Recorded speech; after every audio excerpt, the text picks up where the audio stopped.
الحمد لله رب العالمين والصلاة والسلام على خاتم الأنبياء والمرسلين قائد الغر المحجلين إمام الأنبياء والسيد المرسلين ورحمة الله للعالمين سيدنا محمد وعلى آله وصحبه أجمعين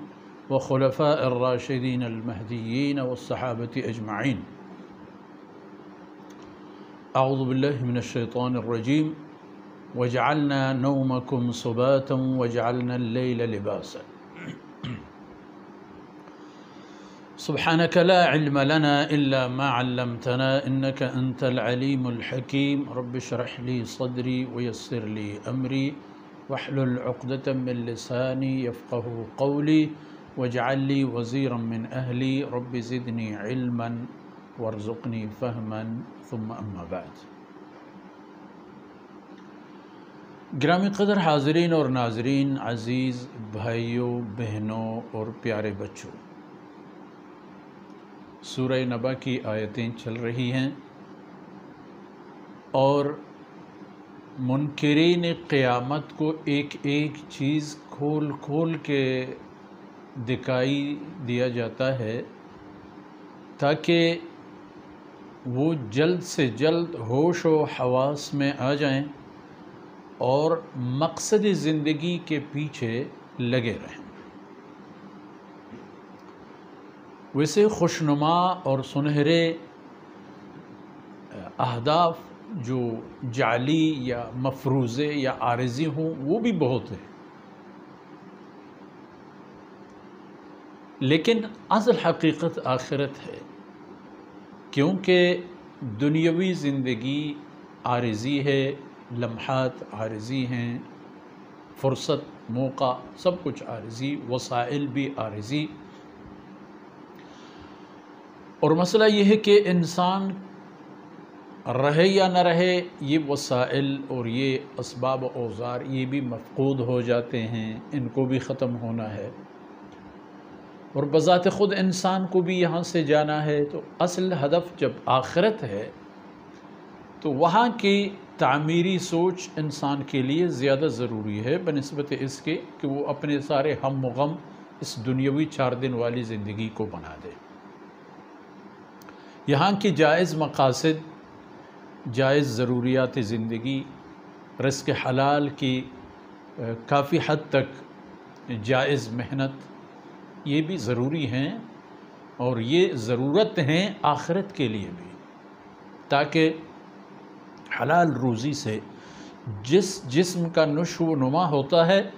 اس کے لیے عبادت آسان ہوتا ہے، اور عبادت ہی آخرت کے سرمایہ ہے.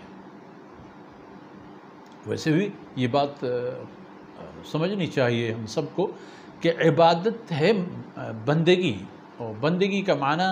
اللہ رب العزت کی ہر فرمان اور حکم کو ماننا، اور اللہ رب العزت کی ہر منع کیے ہوئے کام سے یا حکم سے یعنی اپنے آپ کو دور رکھنا. تو ایک ایک نعمتیں ہمیں بیان کی جاتی ہیں، ظاہر کیے جاتے ہیں. اب دیکھ لیجئے، وَجَعَلْنَا اللَّيْلَ لِبَاسًا، یہ رات کو اللہ رب العزت نے انسان کے لیے ایک پوشاک بنا دی ہے، ایک لباس بنا دی ہے، اور اس لباس کو اتنے وسیع و عریض بنا دی ہے کہ جب یہ چادر تھن جاتا ہے تو اس کے پیچھے سارے چرند پرند حیوانات، انسان، اچھے برے سب اس کے نیچے آ جاتے ہیں، اور دن سے ان کا تعلق منقطع ہوتا ہے. اور جو فرمایا تھا پچھلے آیت میں، جس کا کے بعد والی آیت یہی ہے کہ وَجَعَلْنَا نَوْمَكُمْ سُبَاتًا، جب نیند کو نشأہ ثانیہ کا سبب دیا گیا تھا، یعنی تھکاوٹ کے بعد دوبارہ ریچارج ہو کے اپنے مناسب اور مقاصد زندگی کے پیچھے دوڑنے کے لیے ایک فرصت کا نام دیا تھا. ابھی اس کے لیے آپ کو موقع بھی دیا جاتا ہے، اور وہ ہے رات، کیونکہ زمین پر چلنے پھرنے والا مخلوق صرف انسان نہیں ہے، انسان 18,000 مخلوقات میں سے صرف ایک ہے، بقیہ جتنی بھی مخلوقات ہیں ان کے لیے اللہ رب العزت نے ایک نظام اور ایک شیڈول بنایا ہے، وہ اس کے من وعن پیرو ہیں، تابعدار ہیں، اور اس پر چلنے کی کوشش کرتے ہیں۔ رات کو حیوانات، پرندے، کیڑے مکوڑے، وہ سب کے سب سو جاتے ہیں، نیند کے آغوش میں پناہ لیتے ہیں، اور دن کو ان کی زندگی شروع ہو جاتی ہے۔ اور طبعی طور پر نظام قدرت کے قانون کے مطابق، اللہ رب العزت کی تخلیقی طبعیت کے مطابق، طلوع فجر سے، یعنی جس وقت صبح صادق ہو جاتا ہے اور فجر کی اذان ہو جاتی ہے، اسی وقت سے دن سمجھا جاتا ہے۔ رات کے سارے جو احکامات ہیں وہ یہیں آ کر ختم ہو جاتے ہیں اور دن شروع ہو جاتا ہے، اور یہیں سے آپ دیکھتے ہیں کہ پورے حیوانات اپنی زندگی کی طرف روان دوان۔ اور مغرب سے پہلے یا مغرب تک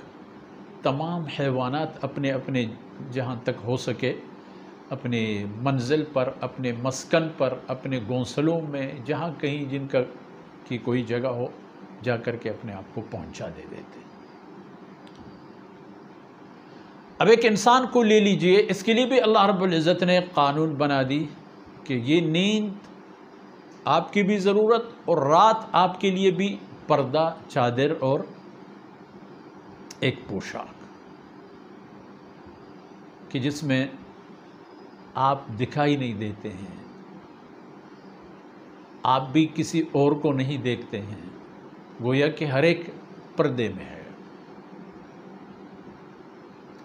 اور اس کے مقابلے میں